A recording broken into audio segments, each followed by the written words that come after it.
হাতির নাম। একটা হাতির নাম কি? গজেন্দ্র। গজেদের মধ্যে ইন্দ্র, তাই তিনি গজেন্দ্র। তার মানে গজেদের রাজা, অস্ত্রীদের রাজা গজেন্দ্র। এই গজেন্দ্র এই ত্রিকুট পর্বতে বাস করত। একবার তার খুব অহংকার ছিল, তার কারণ বিশাল তার দেহ, তার অনেক স্ত্রী, অনেক পুত্র, আত্মীয় স্বজন, তাদেরকে নিয়ে বিশাল বড় পরিবার ছিল। এই গজেন্দ্র একবার জল ক্রীড়া করার ইচ্ছা হল, আর জল ক্রীড়া করবার জন্য এই গজেন্দ্র এক সরোবরের মধ্যে নামলেন। তার স্ত্রী পুত্রদেরকে নিয়ে সরোবরের মধ্যে নেমে জলক্রীড়া করতে শুরু করলেন। যখন গজেন্দ্র জলক্রীড়া করতে শুরু করলেন, সেই জলক্রীড়া করবার সময় গজেন্দ্রকে দেখে এক কুমির এগিয়ে আসলো। আর সেই কুমির এসে ঠিক গজেন্দ্রের পাটা একেবারে খুব করে ধরলেন, আটকে ধরলেন। গজেন্দ্রের একটা পা ধরে এমন করে টান দিলেন যে সে বুঝতে পারলেন একজন কুমির তাকে আক্রমণ করেছে।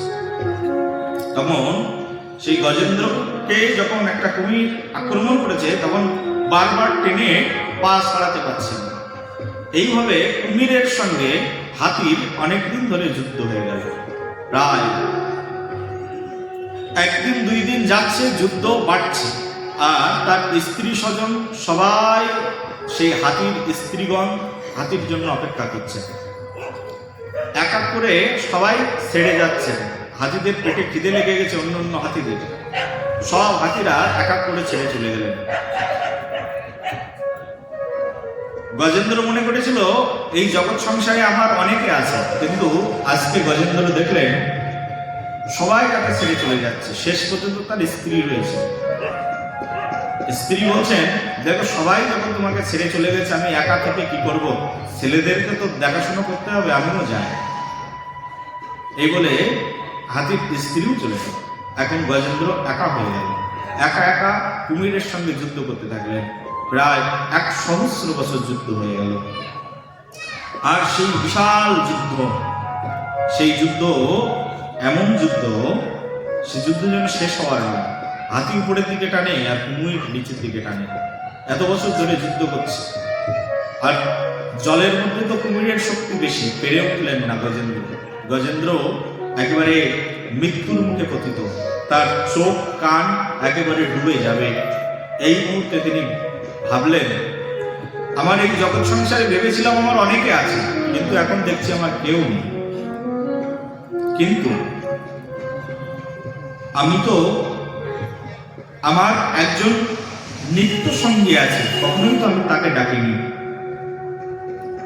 আজকে বিপদের দিনে তিনি কি আমার ডাক শুনবেন? ভগবানের প্রাথমিক স্তরের 4টি ভক্ত আছে, তার মধ্যে আর্ত ভক্ত, অর্থাৎ ভক্ত, জ্ঞানী ভক্ত, আর হচ্ছে জিজ্ঞাসু ভক্ত। বিপদে পড়ে যখন কেউ ভগবানকে ডাকে, তাকে বলে আর্ত ভক্ত। আর্তি জানালেন, হে ভগবান, আমি তো কখনোই তোমাকে ডাকিনি, তবে আমি শুনেছি। গজেন্দ্র কিন্তু অনেক বড় জ্ঞানী ব্যক্তি ছিলেন। গজেন্দ্র হাতি বলে কি হবে? তিনি একজন জ্ঞানী। তার কারণ কি? তার জ্ঞানটা ছিল। জ্ঞানটা থাকার কারণ কি? তার কারণ এই গজেন্দ্র পূর্বজন্মে দ্রাবিড় দেশে পাণ্ডুদেশ যে পাণ্ডুদেশ ছিল, সেই পাণ্ডুদেশের পরম বিষ্ণু ভক্ত এক রাজা ছিলেন। নাম ছিল ইন্দ্রদুম্ন রাজা। কি নাম বললাম? ইন্দ্রদুম্ন রাজা। এই হাতির আগের জন্মের কথা। হাতি আগের জন্মে ইন্দ্রদুম্ন রাজা বলে এক রাজা ছিলেন। একবার এই ইন্দ্রদুম্ন রাজা তিনি তার আশ্রমের মধ্যে শ্রীহরির অর্চনা করছে, তার মানে ভগবানের ভজন করছে। এই সময় অগস্ত্য মুনি তার শিষ্যদেরকে নিয়ে এই আশ্রমের মধ্যে প্রবেশ করল, কিন্তু শ্রীহরির অর্চনে এতটাই মগ্ন ছিল যে পাশে বৈষ্ণব এসেছেন, অগস্ত্য মুনি এসেছেন, কিন্তু মুনিকে অভ্যর্থনা জানাননি। ভালো করে শুনবে মায়েরা, যারা কপালে লম্বা লম্বা তিলক পড়ে আছো, তাদের আরো বেশি শোনার দরকার এই কথা। ভগবানের অর্চন করছে, ভগবানের যখন অর্চন করছে তখন সেই সময় বৈষ্ণব ঘরের মধ্যে এসেছে, তুমি কি করবে? বলবে এই বৈষ্ণব ওখানে বসো, আমি অর্চন করছি। বলি এটা তোমার নিজস্ব ভজন, কিন্তু বৈষ্ণব আর কৃষ্ণ দুইজন যদি একসঙ্গে আসে, ভালো করে বুঝবে, এক বৈষ্ণব আর এক হচ্ছে কৃষ্ণ, দুইজন যদি তোমার ঘরে আসে, তুমি কার অভ্যর্থনা করবে? বলো কার অভ্যর্থনা করবে? কৃষ্ণেরই তো নাকি? হ্যাঁ, কৃষ্ণের অভ্যর্থনা করলে তোমার পরম বিপদ হয়ে যাবে, চরম বিপদ। তার কারণ তুমি যার আরাধনা করছো তিনি হচ্ছেন কৃষ্ণ, আর তুমি যার আরাধনা না করেও তোমার ঘরে যিনি এসেছেন তিনি হচ্ছেন বৈষ্ণব। কৃষ্ণ আজকে তোমার ঘর থেকে চলে গেলে কালকে কৃষ্ণকে ডাকলে কৃষ্ণকে আবার পাবে, কারণ তিনি তোমার হৃদয়ের জন, হৃদয়ের ধন। কিন্তু বৈষ্ণব যদি একবার তোমার ঘর থেকে চলে যায় আর যদি অবজ্ঞা পেয়ে চলে যায়, কোনোদিন আর আসবে না। আর বৈষ্ণব যদি একবার দোষ নিয়ে নেয়, তুমি কৃষ্ণকে আর লাভ করতেই পারবে না। বলো একবার, কৃষ্ণকে পেয়ে হারাবে যদি বৈষ্ণব একবার তোমার কাছ থেকে অনাদর পেয়ে যায়। ভগবানের অর্চন করছেন, সে দেখাচ্ছেন আমি কত বড় ভক্ত, এরকম দেখানো যাবে না। তুমি যতই জপ নিয়ে, জপের মালা নিয়ে বসে থাকো, কোনো বৈষ্ণব তোমার সামনে এসে দাঁড়ালে সঙ্গে সঙ্গে জপের মালা রেখে তোমাকে প্রণাম করতে হবে, এটাই হচ্ছে শাস্ত্রের শিক্ষা। প্রেম সে বলো। কিন্তু এখনকার নতুন বৈষ্ণবদের এসব শিখানোর কোনো লোকই নেই, জানেও না এসব কথা, এসব তত্ত্ব। কোন বৈষ্ণব এসে দাঁড়িয়েছেন, সঙ্গে সঙ্গে প্রণাম করতে হবে। তোমার গৃহে তুমি জপ করছো, একেবারে জপের মালা নিয়ে একেবারে বসে গেছো, একবার চোখ বন্ধ করে জপ করছো, চোখ খুলে দেখলে সামনে বৈষ্ণব এসে দাঁড়িয়েছেন, সঙ্গে সঙ্গে 1 সেকেন্ড দেরি করা যাবে না, জপের মালা রেখেই বৈষ্ণবকে প্রণাম করতে হবে, নাহলে অপরাধ হয়ে যাবে। বৈষ্ণব দেখিয়া যাওয়া নানু আইবে মাথা, যাগ যজ্ঞ পূজা পার্বণ সবই হবে বৃথা।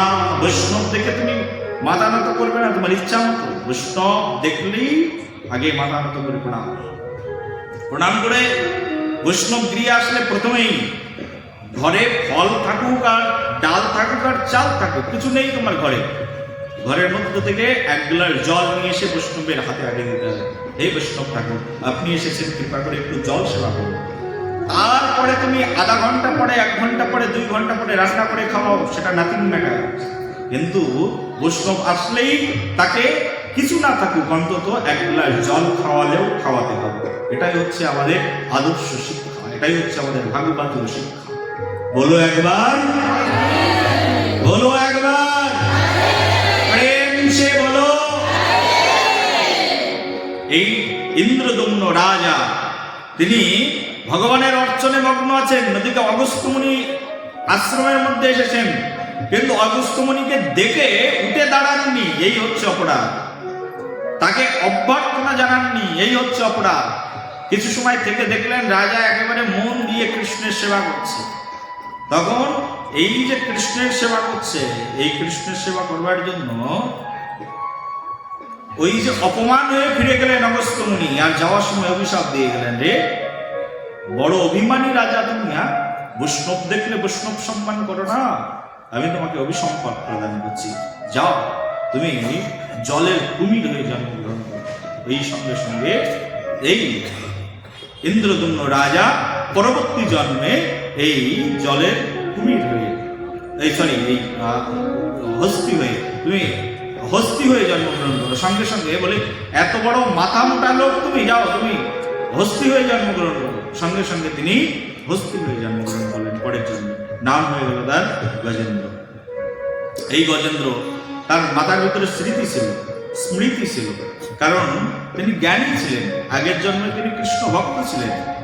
এই কারণে তিনি জানতেন, বুঝতেন যে ভগবানের সেবা করাটা অত্যন্ত দরকার।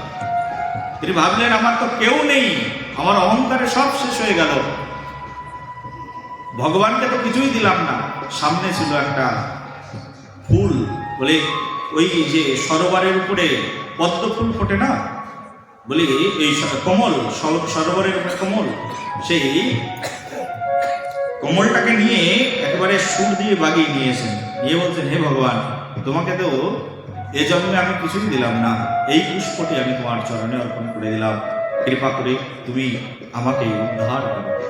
এই বলে যেই না ফুলটা তার সুর দিয়ে বাগিয়ে ভগবানকে অর্পণ করেছেন মৃত্যুর পূর্বে, আর অর্পণ করার সঙ্গে সঙ্গেই ভগবান ডাকতে যতটুকু টাইম লেগেছে তারও আগে ভগবান ছুটে এসেছেন। ছুটে এসে একেবারে হাতির পা ধরে দিয়েছেন এক টান, আর টান দিতে না দিতে একেবারে ডাঙায় উঠে পড়েছেন।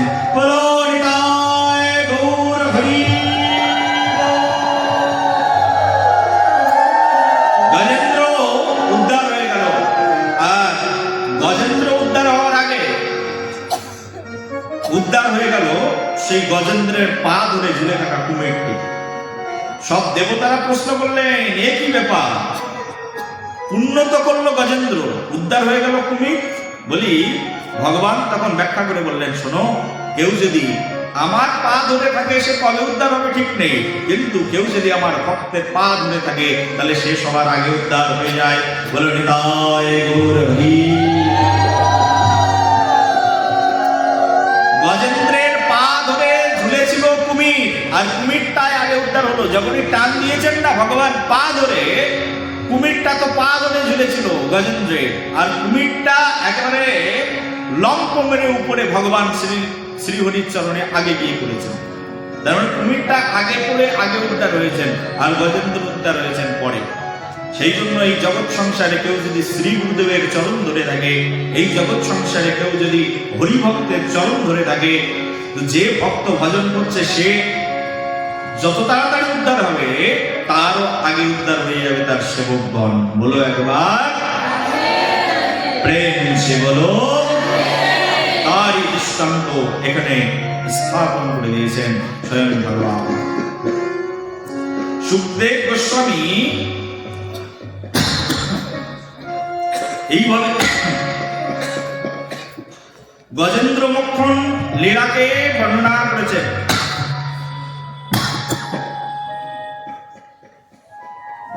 গজেন্দ্র মোক্ষণ লীলাকে বর্ণনা করার পরে শ্রীপাদ সুখদেব গোস্বামী বলছে, রাজন পরীক্ষিত, শ্রবণ করো এক অপূর্ব অভূতপূর্ব ঘটনা। সেই ঘটনা শোনা। কি ঘটনা? বলি একবার দেবতা আর দানবদের মধ্যে বিশাল বাধাবাদী হয়ে গেল, তার মানে বিশাল সমর তৈরি হল। আর সেই সমরে একবার দেবতারা তো পুরো নাজেহাল হয়ে গেল, তার মানে দেবতারা হেরেই গেল, পরাজিত হয়ে গেল। স্বর্গরাজ্য তখন দানবদের অধিকারে চলে গেল। আর দেবতারা সবাই যখন হেরে গেল, পরাজিত হয়ে গেল, সবাই মিলে ব্রহ্মার কাছে গেল। ব্রহ্মা বললেন, আমার কাছে এসে করবে কি? যাও ভগবানের কাছে যাও। ব্রহ্মার সঙ্গে সবাই মিলে শ্রীহরির কাছে গেলেন। শ্রীহরি বললেন, তোমরা পরাজিত যখন হয়েছো তাহলে এক সন্ধি করো। কি সন্ধি? আমার কাছে যখন এসেছো আমি তোমাদেরকে একটা সন্ধি বলে দিচ্ছি। সন্ধিটা কি?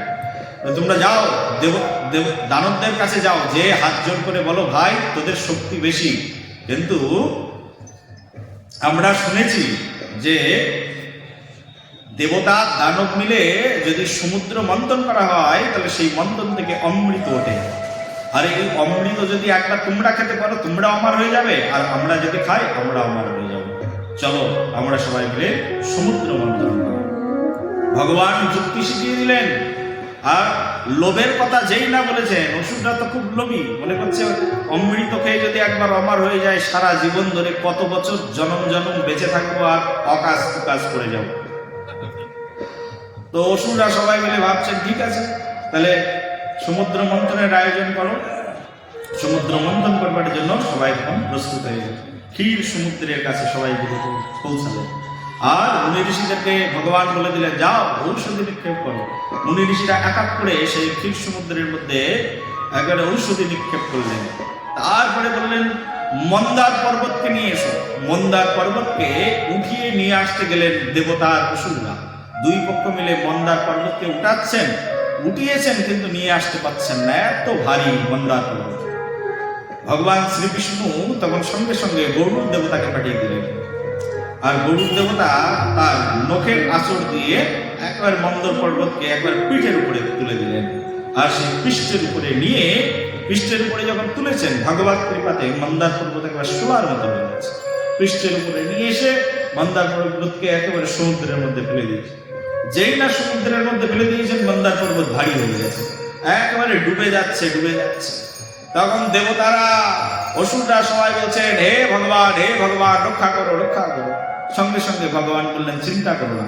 ভগবান সঙ্গে সঙ্গে এক কুমিরের রূপ ধারণ করলেন, আর এই এক কচ্ছপের রূপ ধারণ করলেন। আর সেই কচ্ছপের রূপ ধারণ করে তার পৃষ্ঠের উপরে সেই মন্দার পর্বতকে প্রতিস্থাপন করে দিলেন। মন্দার পর্বত তখন সেই কচ্ছপের পৃষ্ঠের উপরে দাঁড়িয়ে থাকল। এখন বললেন, এখন মন্থন করো। বলে মন্থন করবো কি করে? এই যে দেখা যাচ্ছে সামনে, এই যে পিছনেই দেখা যাচ্ছে যে ছবি ড্রয়িং করা রয়েছে। বলি মন্থন করবো কি করে? বলে মন্থন করবার জন্য কি করে মন্থন করবো? এত বড় রজ্জু কোথায় পাবো? ভগবান বললেন, রজ্জুর ব্যবস্থাও আমি করে দিয়েছি। আমার একটি বিশেষ অংশ রয়েছে, নাম হচ্ছে অনন্ত অংশ, শেষ নাগ, অনন্ত নাগ। আর এই নাগকে জড়িয়ে তোমরা মন্থন করো। সেই নাগের বিশাল বিশাল সেই নাগ, সেই নাগ দেবতার সেই বিশাল অংশকে তারা রজ্জু, দড়ি বানালেন। দড়ি বানানোর পরে দেবতারা বলছেন, এই তোদের চেয়ে বলবান বেশি আমরা, আমরা ওই সাপের মাথার দিকটা ধরবো। দেবতাদের তো কেমন অহংকার জানো তো।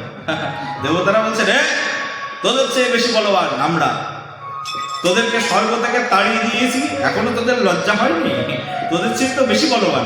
বলে তাহলে তোমরাই ধরো মাথার দিকটা। দেবতারা বললেন, ভালোই হয়েছে, মাথার দিকটা ভারী বেশি, ওরা ধরে টানাটানি করুক, আর আমরা লেজের দিকটা ধরবো। প্রেম সে বলো।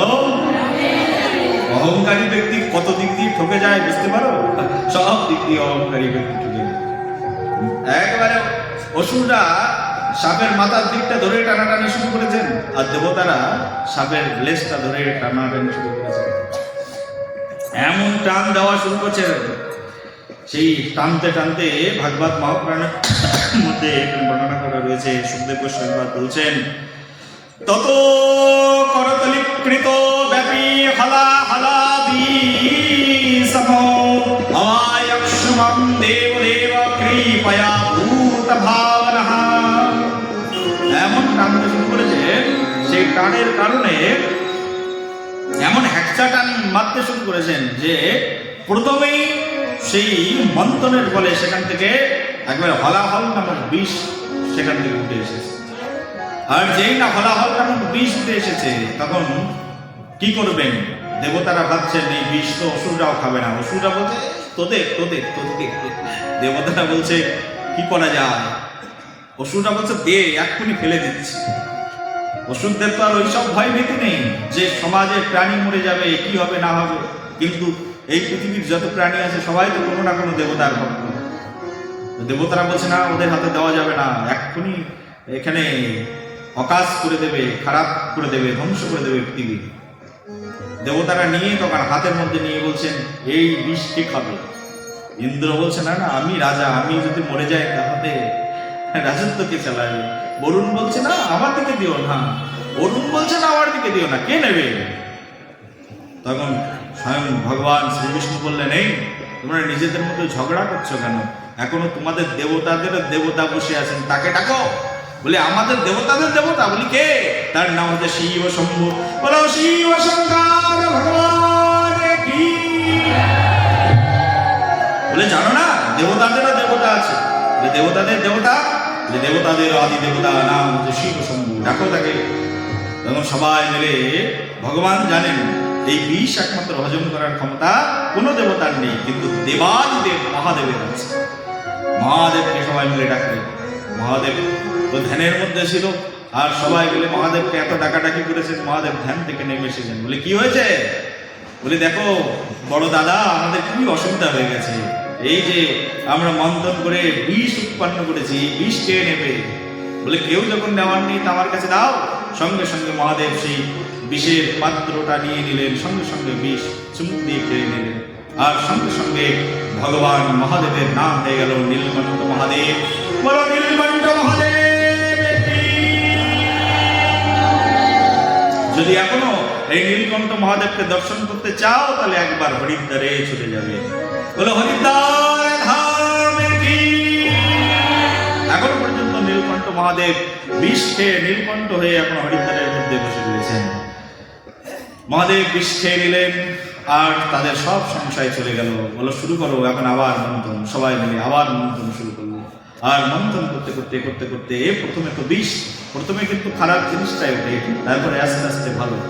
প্রথমে যখন কোনো মানুষ সাইকেল চালাতে শেখে, দু একবার পড়ে যায়, খারাপ হয়, কিন্তু সে তারপরেও ছাড়ে না, একদিন না একদিন শিখে যায়, তাই না? যখন মানুষ প্রথমে হাঁটতে শেখে, প্রথমে দু একবার পড়ে যায়, পড়তে পড়তে একদিন সে হাঁটতে শেখে। তেমনই ভাবে প্রথমটা খারাপ হতেই পারে, তার জন্য মন খারাপ করার কিছুই নেই। এরপরে আবার যখন মন্থন শুরু করলো, মন্থন করলেই তখন মন্থনের মধ্য থেকে সেটা থেকে উঠে আসলো সুরভি গাভী। আর সেই সুরভি গাভীকে নিয়ে সবার আর আনন্দের শেষ থাকলো না। সেই সুরভি গাভীকে যত ঋষিগণ ছিল তারা দাঁড়িয়ে দাঁড়িয়ে উপদেশ দিচ্ছিলেন। তো ঋষিগণ বলছেন এই এখন অনেক কিছু উঠবে, সুরভি গাভীটা আমাদের দাও, আমাদের আশ্রমে লাগবে, আমরা দুধ না খেলে বাঁচি না, দাও। সঙ্গে সঙ্গে ঋষিরা তখন সেই সুরভি গাভীকে সেখান থেকে নিয়ে গেলেন। বলো সুরভি মাতা কি। তারপরে আবার মন্থন করলেন, মন্থন করলে এবার উচ্চশ্রবা নামক সেখানে অশ্ব উত্থিত হলো। দত্তরাজ বলি সেই অশ্বটা গ্রহণ করে নিলেন। অসুরদের মধ্যে দত্তরাজ বলি সবাই দেখছেন যে এরা সব নিয়ে নিচ্ছে, আমরা কিছু নেব না, সঙ্গে সঙ্গে দত্তরাজ বলি সেই অশ্বটাকে সংগ্রহ করে নিলেন। এবার মন্থন করলো, ঐরাবত হাতি উঠলো। সেই ঐরাবত হাতিকে বলছেন এই অসুর তোমরা একবার নিয়েছো, এবার আমাদের দাও। ঐরাবত হাতিটা তখন ইন্দ্রদেব নিয়ে নিলেন। এইভাবে আস্তে আস্তে অনেক কিছু উঠতে থাকলো। পারিজাত নামক কল্প বৃক্ষ উঠলো, তারপরে পুস্তক নামক মণি উঠলো, এইভাবে সোনা দানা কত কিছু উঠলো। আর সবাই মিলে যার যা দরকার সব নিচ্ছেন, এক এক করে কত কিছু উঠে যাচ্ছে সেই সমুদ্র মন্থন থেকে। সমুদ্রের মধ্যেই কত সম্পদ রয়েছে চিন্তাও করতে পারবে না। বলো সমুদ্রদেব ভগবান কি। সমুদ্র থেকে এইভাবে অনেক কিছু উঠে চলে আসলো। এবার সর্বশেষে অমৃত উঠলো। অমৃত যেই না উঠেছে, অমৃত উঠার সঙ্গে সঙ্গে দেবতারা এই অসুরটা একদম লাফিয়ে গিয়ে অমৃতের সেই অমৃত কুম্ভটা নিয়ে নিয়েছেন। আর অমৃত নিয়ে উঠেছেন একেবারে ধন্যান্তরী ভগবান। বলে ধন্যান্তরী ভগবান কি। ধন্যান্তর রূপ ধারণ করে ভগবান সেই অমৃত কুম্ভ নিয়ে উঠেছেন। আর অমৃত কুম্ভ সঙ্গে সঙ্গে হাত থেকে নিয়ে নিয়েছেন। আর হাত থেকে নিয়ে অসুররা তখন অমৃত খাওয়ার জন্য চেষ্টা করছে। তখন দেবতারা কাঁদতে কাঁদতে ভগবানের কাছে গিয়ে বলছেন হে ভগবান, এ তো অসুরদের হাতে অমৃত চলে গেল, ওরা তো আমার হয়ে যাবে, তাহলে আমাদের কি হবে? ভগবান বলছে এই পাগল, এরকম করে চিৎকার কেন করছো, কাঁদছো কেন? বলছে সম্পদ আমি দিই কিন্তু সবাইকে খেতে দিই না। বলো রাধে প্রেম সে বলো। দেখবে এই জগৎ সংসারে অনেক মানুষের অনেক ধন সম্পদ আছে, কিন্তু সুগার রোগ, ডায়াবেটিস রোগ, সম্পদ থাকলেও কি ডাক্তার বলে দিয়েছেন 1 কাপ করে ভাত খাবে, তার বেশি খেতে পারবে না। কিন্তু টাকার অভাব নেই, ধনের অভাব নেই, কিন্তু এমন রোগ দিয়ে দিয়েছেন খেতেই পারে না। বলে দিই তো আমি, কিন্তু খাওয়ার সৌভাগ্য না দিলে সে খেতে পারে না। বলে নিয়েছে নিক না, সমস্যা কি, তোরা চুপচাপ থাক, দেখ ওরা নিয়েছে কিন্তু খেতে পারবে না। কারণ কি দেখছেন যে অসুররা অমৃতের কুম্ভ নিয়ে, এই অসুর বলছেন এই আমি আগে খাবো, ওই অসুর বলছে আমি আগে খাবো, ওই অসুর বলছে আমি আগে খাবো, এইভাবে নিজেদের মধ্যে ঝামেলা বাঁধিয়ে দিয়েছেন। অসুরদের কাজ কি জানো?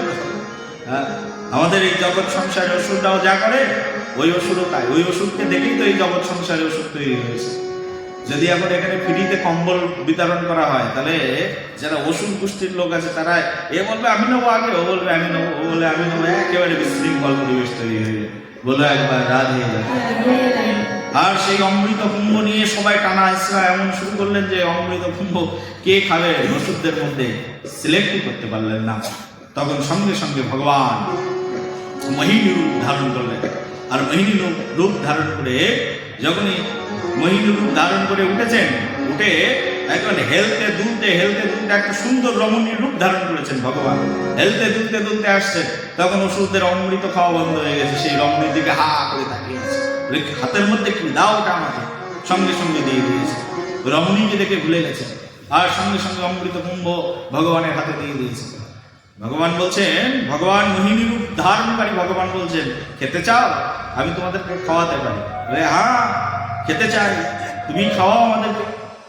বলে খেতে চাইলে তাহলে এই যে এরা আছে, এই দুই দল এক জায়গায় বসতে হবে, দেবতারা আলাদা লাইনে আর অসুররা আলাদা লাইনে, আমি সবাইকে খাওয়াবো। তাহলে ঠিক আছে, তোমার হাত থেকে যদি খেতে পারি তার জন্য যে কোনো সত্য মঞ্জুর আছে। তখন দেবতারা এক লাইনে বসে গেল আর অসুররা এক লাইনে বসে গেল, দুই লাইনে দুইজন বসে গেল। তখন এবার ওই অমৃত কুম্ভ নিয়ে মোহিনী রূপী ভগবান বলছেন, এদেরকে আগে খাওয়াতে খাওয়াতে তোমাদের কাছে যাও। এই কথা শুনে তখন দুইজন অসুর, এক অসুর সে ভাবছেন, যদি দেবতাদেরকে খাওয়াতে খাওয়াতে আমাদের পর্যন্ত না পৌঁছায়, সঙ্গে সঙ্গে অসুররা তো বিভিন্ন রূপ ধারণ করতে পারে। এক সুন্দর দেবতার রূপ ধারণ করে চন্দ্র আর সূর্যের মাঝখানে গিয়ে এক অসুর বসে গেছে।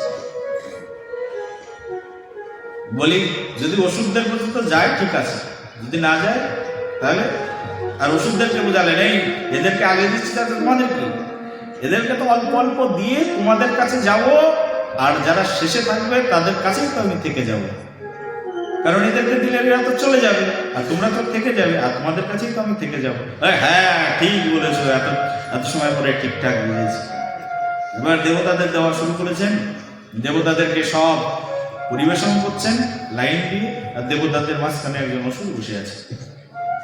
দেবতাদেরকে অমৃত ভগবান দিয়েছেন, কিন্তু দেবতাদের প্রথম থেকে যখন সিরিয়াল করে এক এক করে দিয়েছেন, দেবতারা না খেয়েও কিন্তু হাতের মধ্যে রেখে দিয়েছেন। কারণ কোনো বৈষ্ণবকে কোনো খাবার দিলে দেখবে খাবে না। যদি একসঙ্গে 10 জন বৈষ্ণব দাঁড়িয়ে থাকে তাহলে সবাই অপেক্ষা করেন বৈষ্ণবদের মধ্যে কে শ্রেষ্ঠ আছেন, যিনি প্রধান তিনি আগে খাবেন, তারপরে কিন্তু অন্যরা খাবেন। কিন্তু খাওয়ার আগে নিয়ম আছে, বৈষ্ণবদের হাতে কোনো প্রসাদ দিলে, কোনো সভ্য মানুষের কাছে কিছু খেতে দিলে প্রথমে অনুমতির অপেক্ষা করেন, আর দ্বিতীয়ত মহাপ্রসাদের বন্দনা করেন, তারপরে তারা আহার করেন। প্রসাদের বন্দনা না করে খায় না। দেবতারা অমৃত নিয়ে বসে আছে, কিন্তু অসুর রূপী দেবতা তার কাছে যেই না দিয়েছে, এ তো আর এত কিছু বোঝে না, সদাচার জ্ঞান নেই, এর কাছে যেই না দিয়েছে সেই একেবারে গালের মধ্যে ঢুকে দিয়েছে। চন্দ্র আর সূর্য বলছে, রে ভাই, আমাদের কোন দেবতা ইন্দ্র দেবতার আগে তো খাবেন না, কারণ তিনি স্বর্গের রাজা, আমাদের রাজা। সে খাওয়ার আগে খেয়ে নিল, মানে এ মনে হচ্ছে কোনো দেবতা নয়। যে হ্যাঁ তা হতে পারে। এই ধর ধর ধর করে চিৎকার করে উঠলেন, এই অসুর আমাদের মাঝখানে বসে আছে, কারণ এ কোনো দেবতা হতে পারে না, দেবতা হলে সে কমেন্টস করে না করে নাম খেতে পারে না। আর সঙ্গে সঙ্গে যেই না চিৎকার করলেন, দেবতারা সব উঠে আসলেন, হে মহামূর্খ পাপিষ্ট, আমাদের মধ্যে অসুর বসে আছে। আর যেই না চিৎকার করলেন, সঙ্গে সঙ্গে ভগবান তার সুদর্শন চক্র বের করলেন, আর বের করে গালের মধ্যে দিয়েছেন সবে, একদম গলা দিয়ে নামার আগে একবার সুদর্শন চক্র দিয়ে একবারে সেই অসুরের গলা দিয়েছেন কেটে, আর অসুরের গলা দিয়ে কেটে দিয়েছেন। উপরের অংশ হয়ে গেছে রাহু, আর নিচের অংশ হয়ে গেছে কেতু। সেই জন্য চন্দ্র সূর্যের সঙ্গে এখনো রাহু কেতুর যুদ্ধ চলছে। বলো গৌর প্রেমানন্দে হরি হরি। এইভাবে ভগবান সেই অসুরদের বিনাশ করলেন এবং দেবতাদেরকে যথাযথ অমৃত প্রদান করলেন। এইভাবে অসুররা বঞ্চিত হয়ে গেল। এইভাবে ভগবান সেই দেবতাদেরকে পরম করুণা দান করলেন। এইভাবে সেই অসুর দেবতাদের সংবাদ শ্রবণ করার পরে ভগবান বদরায়ণ এখন সুখদেব গোস্বামীপাদ বলছেন, শোনো, এই অসুরদের মধ্যে খারাপ যেমন আছে, অসুরদের মধ্যে ভালো আছে। অসুরদের মধ্যে একজন মহান ভক্তের কথা শ্রবণ করায়। বলে শোনাও সেই মহান ভক্তের কথা। বলে অসুরদের মধ্যে একজন মহান ভক্ত আছে, তার নাম হচ্ছে বলি মহারাজ। বলো বলি মহারাজ কি। অসুরদের মধ্যে পরম ভক্ত হচ্ছে বলি মহারাজ। এই বলি মহারাজ এমন ভক্ত ছিলেন যে বলি মহারাজ একবার এক বিশাল যজ্ঞের আয়োজন করেছেন, আর সেই যজ্ঞের মধ্যে বলি মহারাজ সবাইকে অনেক দান করছেন। বলি মহারাজ অলরেডি স্বর্গ রাজ্যকে আক্রমণ করে রেখে দিয়েছেন। বলি মহারাজ তো আগে থেকেই স্বর্গ রাজ্যকে জয় করে রেখেছেন। তখন স্বর্গের দেবতারা তাদের মা অদিতির কাছে চলে গেলেন। অদিতির কাছে গিয়ে অদিতিকে বলছেন, মা আমাদের কিছু উপদেশ দাও, কি করে আমরা পুনরায় আমাদের রাজ্যে ফিরে যেতে পারব। অদিতি তখন ব্রহ্মার কাছে গেলেন। ব্রহ্মা বললেন শ্রী বিষ্ণুর উপাসনা করো। অদিতি তখন শ্রী বিষ্ণুর উপাসনা করলেন। আর অদিতি কশ্যপ দুইজন মিলে বহুকাল ধরে শ্রী বিষ্ণুর উপাসনা করার পরে ভগবান শ্রীকৃষ্ণ বললেন, আমি তোমাদের ঔরাসে আবির্ভূত হব, তখন আমার নাম হবে বামন দেব। এই ভগবান বামন দেব রূপে কশ্যপ ঋষি অদিতির মাধ্যম দিয়ে ধরণীর পক্ষে অবতীর্ণ হলো। বলো বামন দেব ভগবান কি। এই বামন দেব আবির্ভূত হয়ে বামন দেব বললেন, আমি পৈতা ধারণ করে আর মস্তক মুন্ডন করে এখনই বলি মহারাজের যজ্ঞ স্থলে যজ্ঞভূমি থেকে উপস্থিত হব।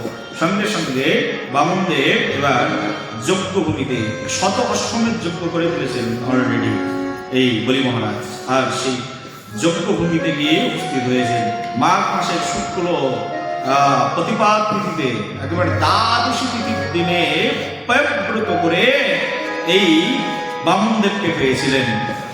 আর সেই বামনদেব আজকে মাতার অভিলাষ পূরণ করবার জন্য সেই বলি মহারাজের সেই যজ্ঞভূমিতে গিয়ে উপস্থিত হয়েছেন। আর বলি মহারাজের যজ্ঞভূমিতে গিয়ে উপস্থিত হয়ে বলি মহারাজের সামনে গিয়ে দাঁড়িয়েছেন।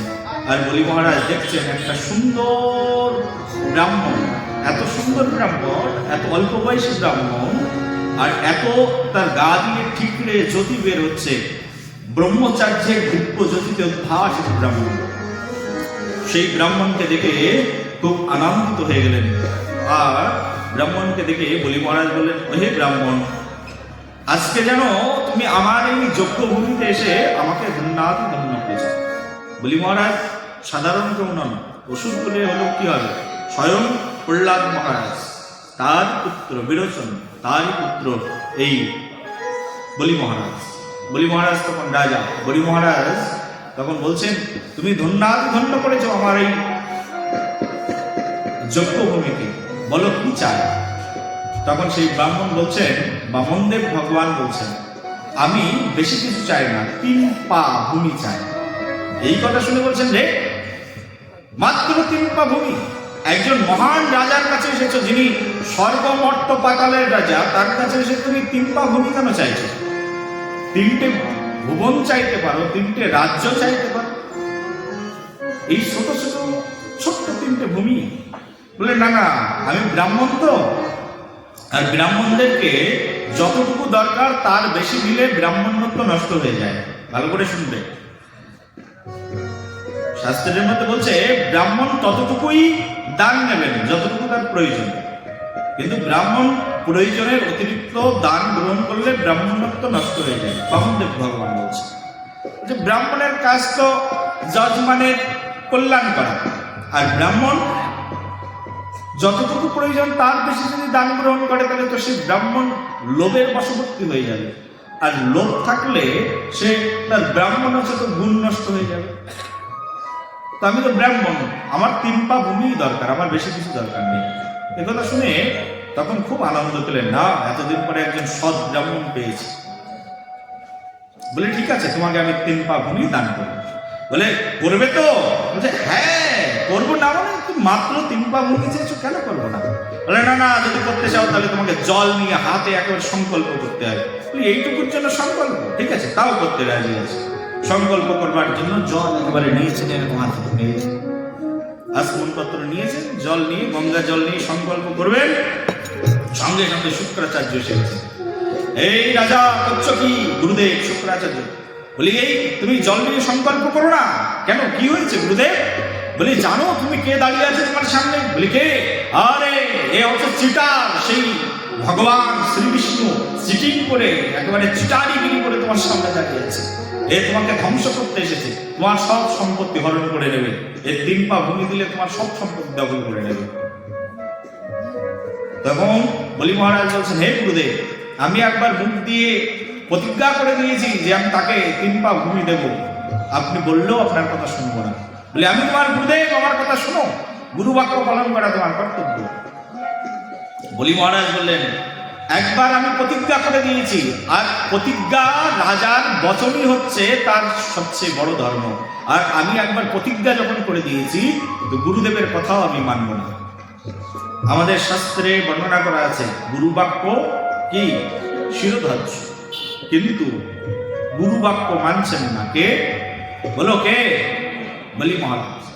বলছে স্বয়ং ভগবান যদি আমার সঙ্গে ছল করে আমার কাছ থেকে সম্পদ হরণ করে নিতে পারে, স্বয়ং ভগবান যদি আমার কাছে হাত পেতে ভিক্ষা চাইতে পারে, তাহলে আমি কি এমন ছাড় যে তাকে এইটুকু ভিক্ষা দিতে পারবো না? ভগবানকে ভিক্ষা দেওয়ার জন্য আমি রাজি রয়েছি। তখন গুরুদেব দেখলেন যে তার শিষ্য কোনো রকমে শুনছেন না, তখন গুরুদেব একটা পুকার রূপ ধারণ করে একবারে ওই যে কমণ্ডলু, আগের যুগে কমণ্ডলু থেকে জল নিত, তো কমণ্ডলুর মধ্যে ঢুকে গেলেন। জল যখন ঢালতে যাচ্ছেন, জল আর পড়ছে না, একেবারে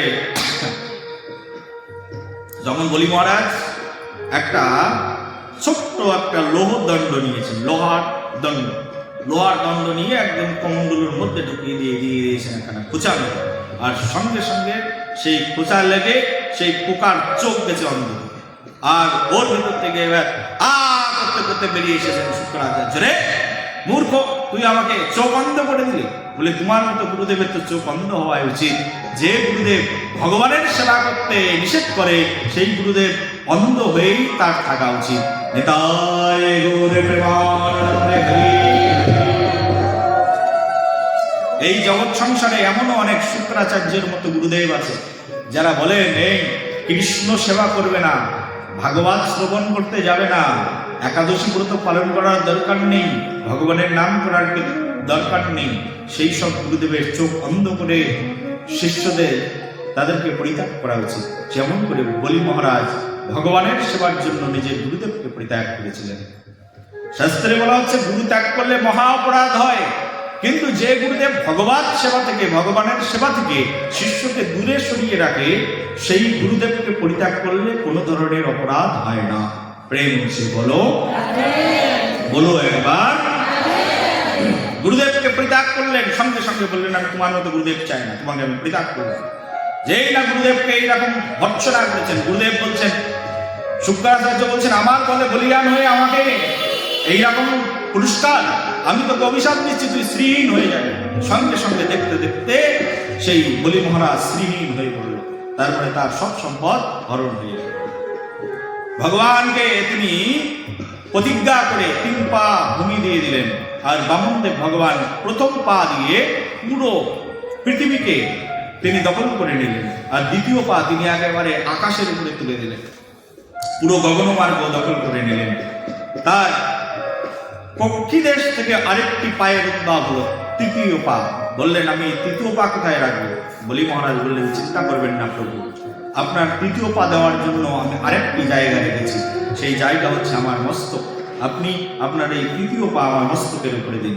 আর সঙ্গে সঙ্গে ভগবান বামনদেব তার তৃতীয় পদ সেই বলি মহারাজের মাথার উপরে দিলেন, আর মাথার উপরে দিয়ে এমন চাপ দিলেন, বলি মহারাজ একেবারে সুতল লোকের মধ্যে প্রবেশ করলেন। এই দিকে প্রহ্লাদ মহারাজ তখন খুব স্তব করতে থাকলেন, হে ভগবান আপনি কৃপা করেছেন, এসই বিরোচনে সাক্ষাৎ ভগবান বিষ্ণুর অব্যয়ঃ কশ্যপোদেন জিত দেবান গদসারকঃ সাচমঃ বিক্রোমেন প্রত্যক্ষতঃ দিয়াম প্রতিশ্রুতি দদামি প্রহ্লাদিরোপিতবৈয়থা। প্রহ্লাদ খুব করে তার সেই দান ধর্মকে, তার এই দান গ্রহণকে ধন্যাভিধন্য করতে থাকলেন।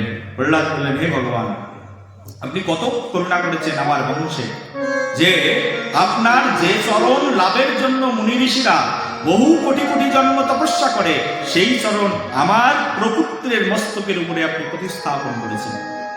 ভগবান বললেন শুধু কি তাই প্রহ্লাদ, শোনো তোমার প্রপুত্রের জন্য আমি কি করেছি, কি করেছেন ভগবান? ভগবান বললেন শোনো, তোমার প্রপুত্রকে আমি পা দিয়ে একেবারে সুতল লোকের মধ্যে প্রবেশ করিয়ে দিয়েছি। আর এই সুতল লোকটা, তার মানে আমরা যেখানে আছি এটার নাম হচ্ছে মর্তলোক। কি লোক? বলো বলো মায়েরা, কি লোক? মর্তলোক। এই মর্তলোকের নিচে সুতল লোক।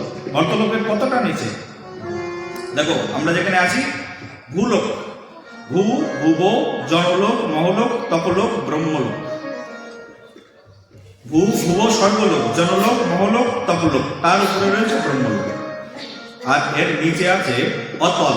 মুখস্থ করো, অতল, বিতল, সুতল, তলাতল, মহাতল, রসাতল, আর তার নিচে হচ্ছে পাতাল। আর সীতা দেবী করিলেন কিসে প্রবেশ? পাতালে প্রবেশ। সে একেবারে নিচে পাতালে বাসুকীনাথ অবস্থান গ্রহণ করছে। তার উপরে অতল, বিতল, সুতল। এই সুতল লোকটা স্বয়ং বিশ্বকর্মা তৈরি করে রেখেছেন। আর সুতল লোকের দ্বাররক্ষী রূপে স্বয়ং ভগবান সেখানে অবস্থান গ্রহণ করছে। বললেন, আমি তোমার প্রপুত্রকে এমন লোকে মাটির নিচে পাঠিয়ে দিয়েছি যেখানে আমি নিজের দ্বাররক্ষী হয়ে দাঁড়িয়ে আছি। আমি সারা জীবন তার দ্বাররক্ষী হয়ে থাকবো। আর সুতল লোকে তোমার প্রপুত্র সুখে বাস করতে থাকবে। এই কথা শুনে, তার ভাগ্যের কথা শুনে ধন্য ধন্য করতে থাকলেন প্রহ্লাদ মহারাজ। বলো প্রহ্লাদ মহারাজ কি, বলো ভক্ত বলি মহারাজ কি। এইভাবে বলি মহারাজকে ভগবান তার অভূতকি কৃপা প্রদান করলেন। আর বলি মহারাজ ভগবত কৃপা, ভগবত অনুগ্রহ লাভ করলেন। এরপরে ভাগবতের এই আরেক রাজার উপখ্যান বর্ণনা করেছেন, নাম হচ্ছে অম্বরীশ মহারাজ। খুব প্রেম দিয়ে শ্রদ্ধা সহকারে অম্বরীশ মহারাজের কথা শ্রবণ করবেন। অম্বরীশ মহারাজের কথা শ্রবণ করলে অহৈতুকী প্রেম, অহৈতুকী ভক্তি তার লভ্য হয়ে যায়। বলে অম্বরীশ মহারাজ কি। এই অম্বরীশ মহারাজ এক পরম ভক্ত ছিলেন ভাগবত মহাপুরাণে।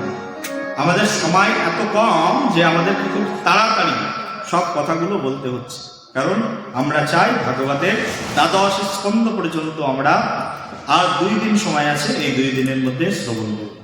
বিশেষ করে কালকে, আগামীকাল আমরা দশম স্কন্ধের রসামৃত কথার মধ্যে প্রবেশ করব। দশম স্কন্ধের কথা অন্তত 3-4 দিন লাগে, কিন্তু আমরা এতটা লেটে আলোচনা করছি, যেহেতু আলোচনা 1-2 ঘন্টারও কম করা হয়, 2 ঘন্টার মতো আলোচনা করা হয়, তো সেই জন্য আমাদের খুব লেটে পৌঁছাচ্ছি। সেই জন্য খুব উপখ্যানগুলো তাড়াতাড়ি বলতে হচ্ছে। বুঝতে পারছেন তো আমার কথা?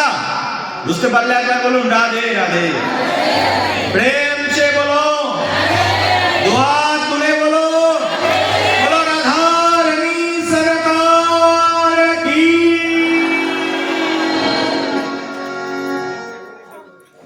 এই অম্বরীশ মহারাজ পরম ভক্ত ছিলেন। অম্বরীশ মহারাজ কার ভক্ত? স্বয়ং ভগবান শ্রীহরির ভক্ত ছিলেন। অম্বরীশ তিনি মহারাজ, তিনি রাজা ছিলেন, কিন্তু রাজা হলেও কি হবে, তার ভাব ছিল ত্রিনাদ কিশমিচনা তরুপে সহিষ্ণুনা অভানিনা মনোদিনা কীর্তনিয়া সদা। তিনি ছিলেন ত্রিনাদ বৈষ্ণব। অম্বরীশ মহারাজ পরম বৈষ্ণব ছিলেন। তার মতো বৈষ্ণব জগতে পাওয়া খুব কঠিন ছিল। অম্বরীশ মহারাজের সবচেয়ে শ্রেষ্ঠ ব্রত ছিল, সেই ব্রতের নাম হচ্ছে একাদশী ব্রত। বলে একাদশী ব্রত কি? এই কলিযুগে যারা একাদশী ব্রত পালন করে না, তাদের মতো পতিত আর কেউ নেই এই জগতে। অন্য কোনো মানুষ নরকে যাক আর না যাক, যারা একাদশীর দিনে ভাত ডাল সবজি খায়, তাদের নরক যাত্রা নিশ্চিত, কেউ ঠেকাতে পারবে না। এই ভাগবত বক্তা মনোহর দাসও তার ক্ষমতা নেই। আমার কোনো শিষ্যরাও যদি একাদশী ব্রত পালন না করে, আমি গুরুদেব হয়ে তাদেরকে রক্ষা করতে পারবো না। এই পৃথিবীর পরাক্রমশালী কোন গুরুদেব একাদশী ব্রত পালন করে না যে শিষ্য, তাকে রক্ষা করতে পারবে। বলো একবার প্রেম সে বলো। এই কলিযুগে, কলিযুগ না সর্বযুগে, ব্রতের মধ্যে শ্রেষ্ঠ ব্রত হচ্ছে একাদশী ব্রত। একাদশী ব্রত যদি কেউ পালন না করে, কোটি জন্মে তার কোনো উদ্ধার নেই। হতে পারে তুমি লোকনাথ মন্ত্রে দীক্ষিত, হতে পারে তুমি অনুকূল মন্ত্রে দীক্ষিত, হতে পারে তুমি ভৈরবী কালী মন্ত্রে দীক্ষিত, হতে পারো তুমি রামকৃষ্ণ মন্ত্রে দীক্ষিত, কিচ্ছু যায় আসে না। তুমি শাস্ত্র না মানলে তোমার ব্যাপার, উদ্ধার কেউ করতেই পারবে না। একাদশী ব্রত পালন করতেই হবে, যে মতের থাকো না কেন। হরিচাঁদের মত করো, আমাদের বাংলায় আছে মতুয়া, মতুয়াদেরকে তো আমি চিৎকার করে করে বলি, উদ্ধার যদি হতে চাও একাদশী ব্রত পালন করো। তুমি যা জপ করো করো, আর না করো না করো। একাদশী ব্রত আর তুলসীর সেবা করতে থাকো, আর হরিনাম করতে থাকো, হরে কৃষ্ণ মহামন্ত্র করতে থাকো। তুমি কোন মন্ত্রে দীক্ষিত ভগবান দেখবেন না। মন্ত্র তন্ত্র মত পথ অনেক পরে তৈরি হয়েছে, মত তো পৃথিবীতে একটাই, সেই মত হচ্ছে ভাগবত মত। পথ তো একটাই, সেই পথ হচ্ছে বেদের পথ। বেদকে যারা মানে না তাদের কোনো পথই নেই, বৈদিক পন্থা। আমরা যা বর্ণনা করছি এই পন্থা বৈদিক পন্থা। বেদের সারবস্তু হচ্ছে ভাগবত মহাপুরাণ। ঋক সাম যজুর অথর্ব, এই 4 বেদের সার কথা হচ্ছে ভাগবত কথা। বেদকে মন্থন করে এই ভাগবত তৈরি করা হয়েছে। যেমন দুধকে জ্বালালে আস্তে আস্তে নবনীত মাখন ঘিতে পরিণত হয়, শেষ যুক্তার ঘি ঘৃত, তেমনই ভাবে বেদ, পুরাণ, উপনিষদ, মহাভারত সবকিছুকে মন্থন করতে করতে জ্বালাতে জ্বালাতে জ্বালাতে জ্বালাতে শেষ অবস্থা হচ্ছে ভাগবত মহাপুরাণ। বলো ভগবান ভগবান কি। আর ভাগবতেরই সংবাদ শ্লোক সহ, শ্লোক নম্বর সহ, দাগ নম্বর সহ বলে দিচ্ছে ভাগবতের কথা। এই ভাগবতের মধ্যে বর্ণনা করা আছে সমগ্র যুগের সর্বশ্রেষ্ঠ ব্রত নাম কি? নাম হচ্ছে একাদশী ব্রত। একাদশী ব্রত পালন করা চাই। আর অম্বরীশ মহারাজ প্রতিদিন একাদশী, প্রত্যেক মাসে 2টো করে যে একাদশী, পক্ষে পক্ষে একাদশী, সেই একাদশী ব্রত পালন করতেন। একাদশী ব্রত পালন করে তিনি দ্বাদশীতে বৈষ্ণব সেবা করতেন। বৈষ্ণবকে খাইয়ে সেবন দিয়ে তারপরে ভোজন করতেন। দ্বাদশীতে বৈষ্ণব সেবা শ্রেষ্ঠ। বলো একবার। দ্বাদশীতে বৈষ্ণব সেবা করে রাজা হরিশ্চন্দ্র যশস্বী হয়েছিল। দ্বাদশীতে বৈষ্ণব সেবা করে দাতা কর্ম যশস্বী হয়েছিল। দ্বাদশীতে বৈষ্ণব সেবা করলে সর্বশ্রেষ্ঠ। এর মধ্যে সর্বশ্রেষ্ঠ তৃতীয় আর কি, বৈষ্ণবকে ভোজন করানোর জন্য। একাদশী ব্রত পালন করতেন। একবার একাদশী ব্রত পালন করেছেন, পালন করে তিনি অপেক্ষা করছেন কোন একজন বৈষ্ণব তার গৃহে আসবেন। আর বৈষ্ণবের জন্য অপেক্ষা করছেন। আগের যুগে এমন ছিল, যদি বৈষ্ণব না আসতেন তাহলে অনেকে ব্রত পালনকে সফল বলে মনে করতেন না। কোনো ব্রত পালন করার পরে ব্রত যেদিন ভাঙা হবে, অর্থাৎ ব্রত যেদিন সমাপন করা হবে, সেদিন কোনো না কোনো বৈষ্ণবকে ভোজন করাতেই হবে। এটা একটা পূর্বকালে নিয়ম ছিল। এখন তো বৈষ্ণব যদি গৃহে আসে তাহলে আমাদের কষ্ট হয়ে যায়। কি চাইবে না চাইবে, টাকা পয়সা দিতে হবে, না হলে কি খেতে চাইবে না চাইবে। বৈষ্ণব আসলে একটা অস্বস্তি কাজ করে। কিন্তু পূর্বকালে বৈষ্ণব আসলে সবাই আনন্দ করতেন। আর এটাই আমাদের শাস্ত্রের বিধান, বৈষ্ণবের নামেতে উল্লাস। বৈষ্ণব আসলে হৃদয়ে আনন্দ করবে, আজকে আমার বাড়িতে বৈষ্ণব এসেছে, পরম সৌভাগ্যের দিন। অপেক্ষা করছেন বৈষ্ণবের জন্য।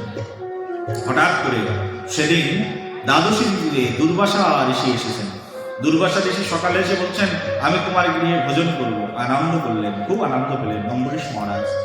দুর্বাসা ঋষি তো খুব ক্রোধী ঋষি ছিলেন। বললেন, আমি যাচ্ছি এখনই নদীতে স্নান করতে, আর নদীতে স্নান করে এসেই কিন্তু আমি তোমার বাড়িতে ভোজন করব। বললেন, ঠিক আছে প্রভু, তাই হবে। দুর্বাসা ঋষি স্নান করবার জন্য নদীতে গমন করলেন। আর নদীতে গমন করে দুর্বাসা ঋষি আর খেচ্ছেন। পারণের তো একটা টাইম থাকে, জানেন তো? একাদশী ব্রত পালন করলে পারণের একটা টাইম থাকে। একাদশী যেদিন করা হয় তার পরের দিন একটা নির্দিষ্ট টাইম থাকে, সেই টাইমে আমাদের পালন করতে হয়। ওদিকে দেখছেন যে টাইম চলে যাচ্ছে আর দুর্বাসা ঋষি তো আসছেন না। তখন দুর্বাসা ঋষি অপেক্ষায় রয়েছে, আসছেন না। তো ভাবলেন, অম্বরীশ মহারাজ ভাবলেন তাহলে ঋষিবর যখন আসছেন না, তাকে রেখে তো খাওয়াও ঠিক নয়, কারণ অতিথিকে রেখে যদি খেয়ে নিই তাহলে অতিথিকে অপমান করা হয়। তো এক কাজ করি, তাহলে একটু জল খেয়ে নিই। তিনি একটু জল নিলেন, এরকম জল নিয়ে জল যদি কেউ গ্রহণ করে আর যদি সে বলে যে আমি এই জল গ্রহণ করছি ব্রত ভাঙার জন্য, তাহলে তার ব্রত ভেঙে যাবে। আর যদি জল গ্রহণ করে তাহলে উপবাসও ভাঙে না। জল গ্রহণের দুটি বিষয়, একটা হচ্ছে জল গ্রহণ করলে উপবাস ভাঙে না, আবার জল গ্রহণ করে কেউ সংকল্প করলে উপবাস ভেঙে যায়। কেউ যদি উপবাসের দিন জল খায় তার কিন্তু উপবাস ভাঙে না, কিন্তু যদি কেউ নির্জলা করে তাহলে সে জল খেতে পারবে না। একাদশীর দিনে নিয়ম আছে, ফল জল কেউ খেতে পারে একাদশীর দিনে। আর কেউ যদি নির্জলা উপবাস করে সেটা তো উত্তম। আর যদি কেউ নির্জলা উপবাস না করতে পারে, ফল জল খেয়ে একাদশী করতে পারে। ফল জল খেয়ে যদি একাদশী করা সম্ভব না হয়, তাহলে সে শাকার গ্রহণ করতে পারে। সে শাকার কি কিছু সবজি সে ঘৃত দিয়ে রন্ধন করে সে সবজি গ্রহণ করে একাদশী ব্রত পালন করতে পারে। এইভাবে একাদশী ব্রত পালন করা যায়। তো তখন তিনি ভাবছেন যে আমি জল খেয়ে অন্তত উপবাসটা ভাঙি। জল খেয়ে অম্বরীশ মহারাজ উপবাস ভেঙেছেন। যখন জল খেয়ে অম্বরীশ মহারাজ উপবাস ভেঙেছেন, এই কথা ধ্যান যোগে বসে বসে এই ঋষি দুর্বাসা উপস্থিত হয়েছে। তখন দুর্বাসা ঋষি তিনি বলছেন যে এত বড় পাপী যে আমাকে রেখে খেয়ে নিল। বাড়িতে এসছে, এসে বলছেন এই অম্বরীশ মহারাজ করেছো কি তুমি? হ্যাঁ, তুমি আমাকে রেখেই তুমি খেয়ে নিয়েছো। দাঁড়াও আমি দেখাচ্ছি মজা তোমাকে। একেবারে খুব রেগে গেলেন, আর রেগে গিয়ে তখন বললেন আমি তোমাকে এক্ষুনি অভিসম্পাদ দেব। অম্বরীশ মহারাজকে ধ্বংস করবার জন্য দুর্বাসা ঋষি বিনা কারণে রেগে যেতেন। কিছু কিছু মানুষ দেখবে এরকম আছে জগৎ সংসারে, দুর্বাসা ঋষি বিনা কারণে রেগে যেতেন। কিছু কিছু মানুষ আছে এরকম বিনা কারণে রেগে যায়, কোনো কারণ লাগে না, হঠাৎ করে কোনো ছোটখাটো কোনো সুতো পেলেও রেগে যায়। এগুলো ঋষিদের গুণ কিছু কিছু মানুষের মধ্যে চলে আসে। বলো একবার প্রেম সে বলো। রেগে যাওয়াটা সাধারণ কোনো খারাপ কর্ম নয়, কিন্তু এটা ঋষিদের গুণ, দুর্বাসা ঋষির গুণ। কার গুণ? দুর্বাসা ঋষি। ছোটখাটো কারণে রেগে যায়, কিন্তু বেশি দুর্বাসা যদি সমাজে থাকে তাহলে সমাজে কিন্তু উৎপাত বেড়ে যায়। ঠিক আছে, কারণ দুর্বাসা ঋষি রেগে গেলেও তুমি সাধক ছিলেন।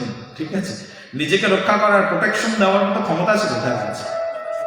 দুর্বাসা ঋষি রেগে গিয়ে নিজের জটকে ছিঁড়ে দিয়েছে। আমাকে রেগে খেয়ে আমাকে অপমান করেছিস, একেবারে নিজের জট ছিঁড়ে দিয়েছে। আর জট ছিঁড়ে যেই না মাটির উপরে ফেলেছে, সেখান থেকে এক কৃত্যার আবির্ভাব হয়েছে। সেই কৃত্যাকে বলছে যা ওকে ধ্বংস করে। সেই কৃত্যা তখন একবার অম্বরীশ ঋষির গলা টিপে ধরবে যে মুহূর্তে, সেই মুহূর্তে ভগবানের সুদর্শন চক্র এসেছে। সুদর্শন চক্রে এসে একেবারে কৃত্যার গলা দিয়েছেন কেটে, সেই রাক্ষসের গলা কেটে দিয়েছে। আর রাক্ষস সেখানে মৃত্যুবরণ করেছে। গলা কাটার পরে সুদর্শন চক্র আর দাঁড়ায় না। সুদর্শন চক্র এখন সেই দুর্বাসা ঋষির পিছন পিছন যাওয়া শুরু করেছে। দুর্বাসা তো মেসির চেয়েও আর দ্রুত গতিতে ছুটা শুরু করেছেন। তার মানে এত গতি, এই যুগের কারণ সেই গতি নেই, এত গতিতে ছুটতে শুরু করেছেন। ছুটতে ছুটতে ছুটতে ছুটতে কোথায় যাবে ব্রহ্মার পা জড়িয়ে ধরেছেন। দেখো দেখো সুদর্শন চক্র আমাকে মেরে দিচ্ছে। দুর্বাসা বলে সুদর্শন চক্র তো বিষ্ণুর সুদর্শন চক্র, আমার কাছে কেন এসেছো? এখানে সময় নষ্ট না করে আগে বিষ্ণুর কাছে যাও। দৌড়াতে দৌড়াতে বৈকুণ্ঠে গিয়ে বিষ্ণুর পা জড়িয়ে দিয়েছেন। প্রভু প্রভু রক্ষা করো, তোমার সুদর্শন চক্র দেখো আমাকে মেরে দিচ্ছে।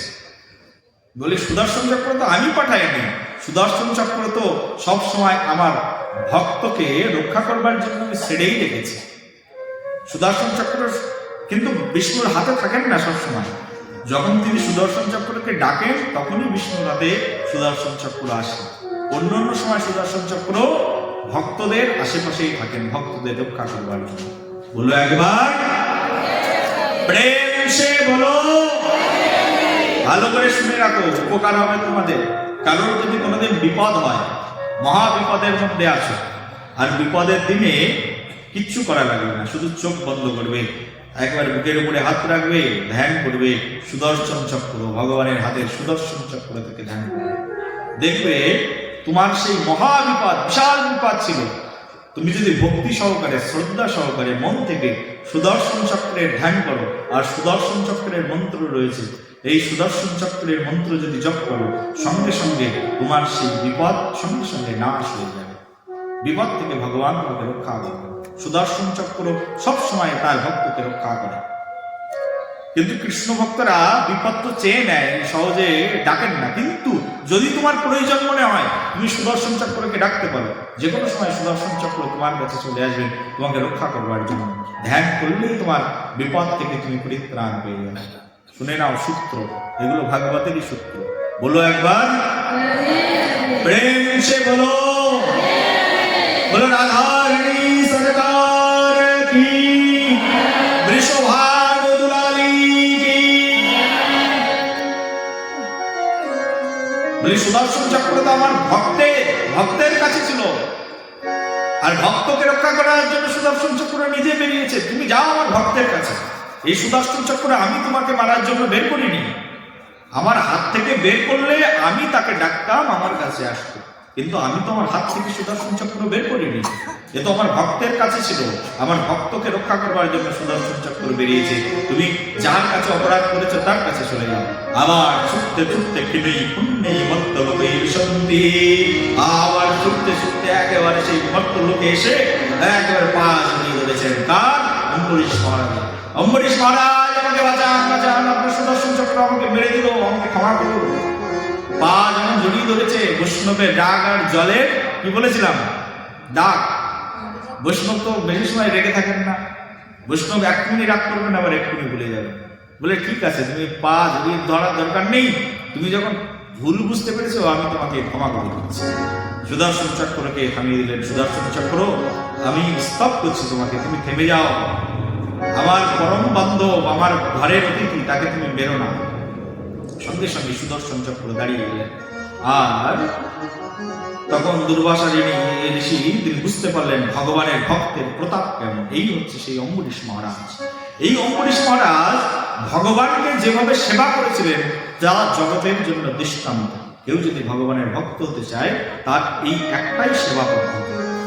কিভাবে ভগবানের সেবা করতে হয় অম্বরীশ মহারাজ শিখিয়েছেন, পরম ভক্ত অম্বরীশ মহারাজ।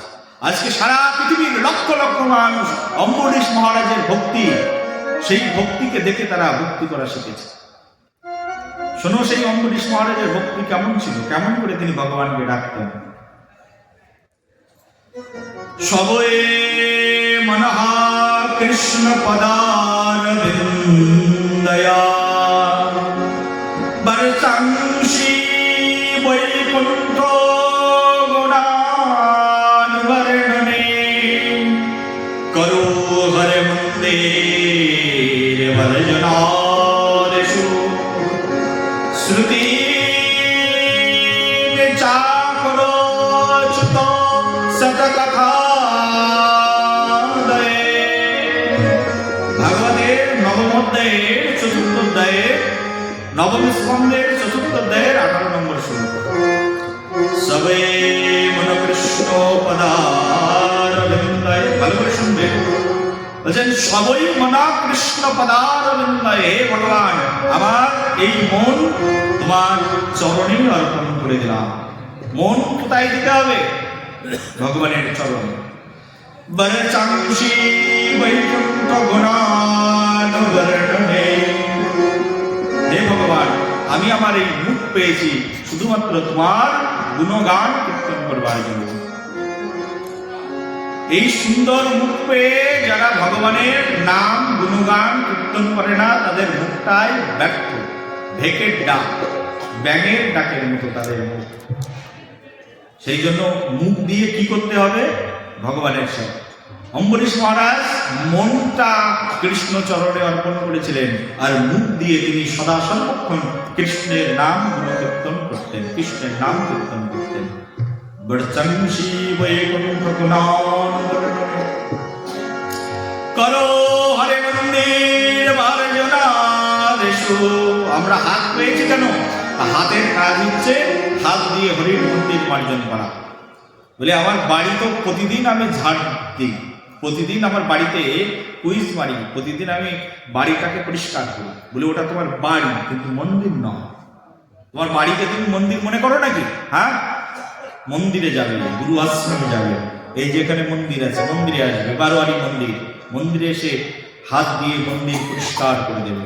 এতে হাতও ভগবানের সেবা পাবে। হাত দিয়ে ভগবানের সেবা কি করে হয়? ভগবানের মন্দির মার্জন করবে। শ্রুতাং চক্রো সুখ সত্য কথাদয়ে। বলে আমি কান পেয়েছি। অম্বরীশ মহারাজ কান দিয়ে ভগবানের নাম শ্রবণ করতেন। তারপরের শ্লোকে বলছে মুকুন্দ লিঙ্গালয় দর্শনে দৃশ তদ্ভিক্ত গাত্র স্পর্শ সঙ্গমাম। মুকুন্দ লিঙ্গালয় দর্শনে দৃশ বলছে হরির মন্দিরে গিয়ে আমাদের এই দুটো চোখ দিয়ে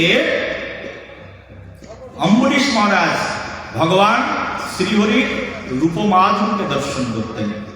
চোখ পেয়েছি কেন? তা চোখ পাওয়ার কারণ হচ্ছে ভগবানের শ্রী বিগ্রহকে দর্শন করা। আর বলছেন তদ্ভিক্ত গাত্র স্পর্শ সঙ্গমা। এই দেহটা কেন পেয়েছে? বলে এই দেহ দিয়ে একমাত্র কৃষ্ণ ভক্তের সঙ্গে আলিঙ্গন করবার। যখনই কেউ উন্নত কৃষ্ণ ভক্তকে আলিঙ্গন প্রদান করে তখন তার অঙ্গ থেকে কৃষ্ণ প্রেম ওই ভক্তের হৃদয়ের মধ্যে বর্ষিত হতে থাকে। সেই জন্য এই দেহ দিয়ে কৃষ্ণ ভক্তের আলিঙ্গন।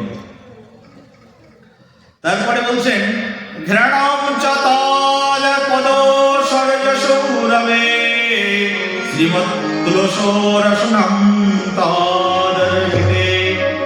নাক দিয়ে অম্বরীশ মহারাজ ভগবান শ্রীহরির চরণে অর্পিত তুলসী, সেই তুলসীর জ্ঞান গ্রহণ করতেন।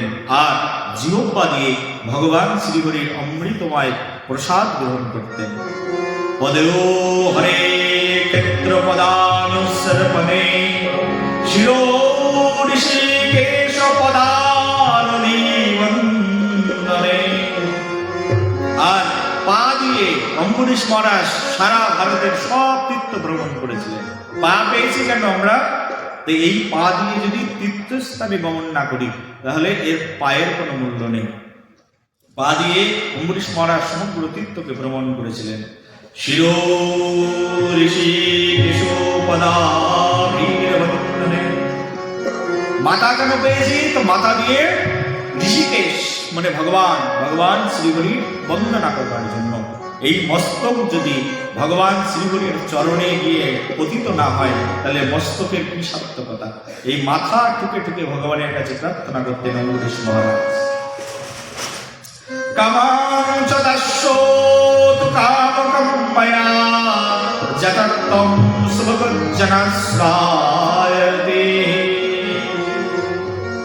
বলে ভগবান তুমি শরীরের মধ্যে কাম প্রদান করেছ, কিন্তু সেই কাম দিয়ে তোমার সেবার জন্য সন্তান প্রদান করে দিলাম, শুধু তোমার সেবার জন্য। এই তোমার দাসত্ব এই আমার একমাত্র রতি। এইভাবে সেই অম্বরীশ মহারাজ জগৎ জীবের মধ্যে সেবার দৃষ্টান্ত স্থাপন করেছিলেন। আজও বৈষ্ণবরা অম্বরীশ মহারাজের এই সেবাকে দর্শন করে তারা সেবা করে চলেছেন। বৈষ্ণবরা দেখবেন হাত দিয়ে হরির মন্দির পরিষ্কার করে, চোখ দিয়ে ভগবানের শ্রীমূর্তিকে দর্শন করে, কণ্ঠে তুলসীর মালা ধারণ করে, আর নাক দিয়ে তুলসীর ধ্যান গ্রহণ করে, পুষ্পের ধ্যান গ্রহণ করে, ভগবানের প্রসাদ গ্রহণ করে। এই হচ্ছে ভক্তি অঙ্গ, এটাই ভক্তি, আর কিছু ভক্তি না। কান দিয়ে কৃষ্ণ কথা শ্রবণ, মুখ দিয়ে কৃষ্ণ কথা বর্ণন, এগুলো করলেই একমাত্র ভগবানকে লাভ করা যায়। আর এইভাবে অম্বরীশ মহারাজ এই জগৎ জীবের মধ্যে এই ভক্তির তত্ত্বকে তিনি উপস্থাপন করেছিলেন। অম্বরীশ মহারাজ কি। এরপরে সুখদেব গোস্বামী পাদ এই জগতের মধ্যে গঙ্গার অবতারণের লীলা শ্রবণ করিয়েছেন। গঙ্গা দেবী এসেছেন পৃথিবীতে, আর গঙ্গা দেবী প্রথমে তিনি ভগবানের কাছে ছিলেন। ভগবত লোক থেকে গঙ্গা দেবী পৃথিবীতে এসেছেন, আর গঙ্গা দেবীর তত্ত্ব কথা অনেক, আমরা সংক্ষিপ্তভাবে আপনাদেরকে এইটুকুই বলছি। দিলীপের পুত্র নাম হচ্ছে ভগীরথ। ভগীরথ এই গঙ্গাকে নিয়ে এসেছেন। আর গঙ্গা কোথায় গিয়ে দাঁড়ালেন? গঙ্গার দাঁড়ানোর জায়গা ছিল না। তখন শিবজির কাছে ভগীরথ প্রার্থনা করলেন, হে শিবজি, গঙ্গা আসবে, গঙ্গার খরস্রোতকে তুমি একমাত্র তোমার করায়ত্ত করতে পারো। শিবজি দাঁড়িয়ে পড়লেন, আর গঙ্গা এসে শিবজির মস্তকের মধ্যে আশ্রয় গ্রহণ করলেন। আর শিবের মস্তক থেকে গঙ্গাকে বের করে নিয়ে ভগীরথ একেবারে টানতে টানতে তিনি রথে করে গেলেন, আর গঙ্গা তার পিছু পিছু গেলেন। যাওয়ার পথে একবারে নবদ্বীপে, জম্মু দ্বীপে, ওখানে এক ঋষির হাঁটুর মধ্যে গঙ্গা দেবীকে লুকিয়ে রাখলেন। ওখান থেকে তপ করে আবার গঙ্গা দেবীকে বের করে নিয়ে সেই গঙ্গা দেবীকে একেবারে তার উল্টো রাস্তা দিয়ে গমন করতে করতে আমাদের পশ্চিমবঙ্গের মধ্যে একেবারে গঙ্গা সাগরে নিয়ে গেলেন।